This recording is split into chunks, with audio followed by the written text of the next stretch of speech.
Would it also surprise you to know that around about 1880, most of the world was repopulated with children?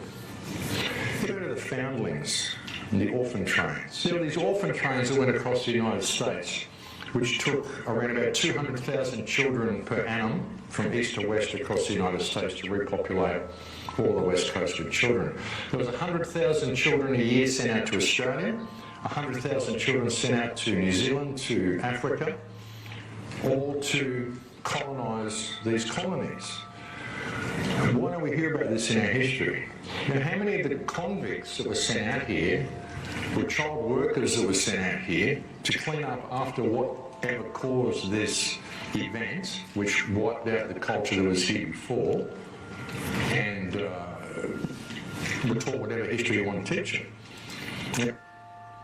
Sorry, just see that hundreds of thousands, hundreds and hundreds of thousands of children.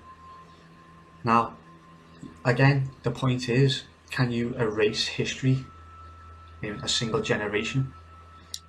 If you've got thousands and thousands of children under the scope of a few hundred adults, and those adults back then, you know, not many of them would have been able to fully read and write and things like that, and would have been that cultured on world history.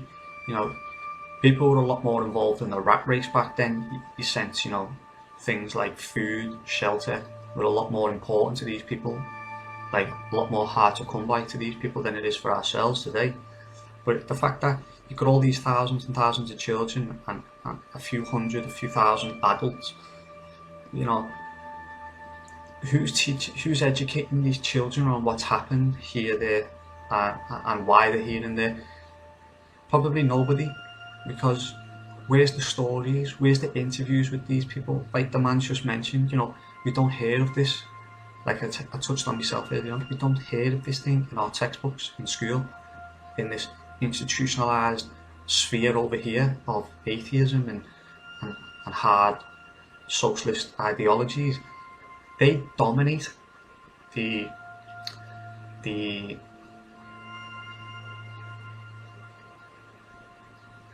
people dominate like the educational systems, the university campuses. They occupy the mind of the youth, and these people who they occupy the mind of are the ones who eventually go out into the system and then regurgitate the information they're being taught. And like, I can't believe that we've never heard of this, you know, hundreds of thousands of people. I mean, I personally have, but, you know, he's probably got people in his audience there. There might be people who watch this video and think to themselves, wow. Now, think about the Second World War, because I know this off my grandparents. My grandmother actually got sent to Wales to live with a family in Wales during the war.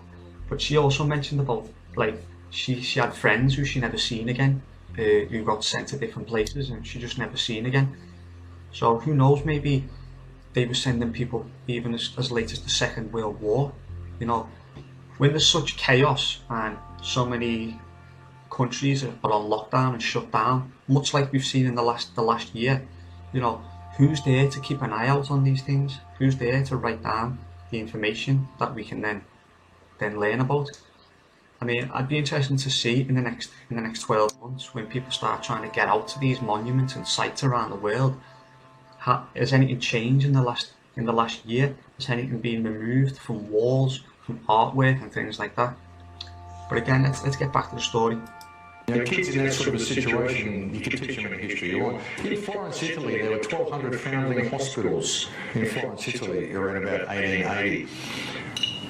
Unwed mothers in that time were required to hand your child over to a foundling hospital.